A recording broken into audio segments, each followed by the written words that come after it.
ইমানকে নষ্ট করে পাঁচটি জিনিস, যে জিনিসগুলো আপনার ইমানকে নষ্ট করে দিবে। এক নাম্বার হচ্ছে খারাপ বন্ধু। এজন্য সব সময় ভালো বন্ধু চয়ন করবেন, খারাপ বন্ধু আপনার ইমানকে নষ্ট করে দিতে পারে। দুই নাম্বার হচ্ছে সব সময় গান শোনা। অনেক যুবক আছে, ইয়াং পিপল আছে, রাতে গান না শুনলে তাদের ঘুম হয় না, গান না শুনলে পেটের ভাত হজম হয় না, তারা কিন্তু ইমান নিয়ে আশঙ্কায় থাকবে।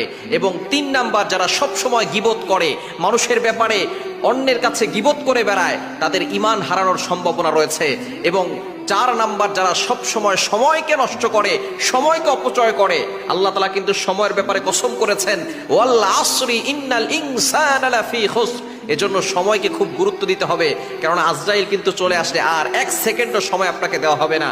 পাঁচ নাম্বার, যারা নামাজ না পড়ার অভ্যাস করে ফেলে, নামাজ ছেড়ে দেয়, ইচ্ছাকৃতভাবে নামাজ ছেড়ে দেয়, আস্তে আস্তে করে নামাজ না পড়ার অভ্যাস করে ফেলে, তারা কিন্তু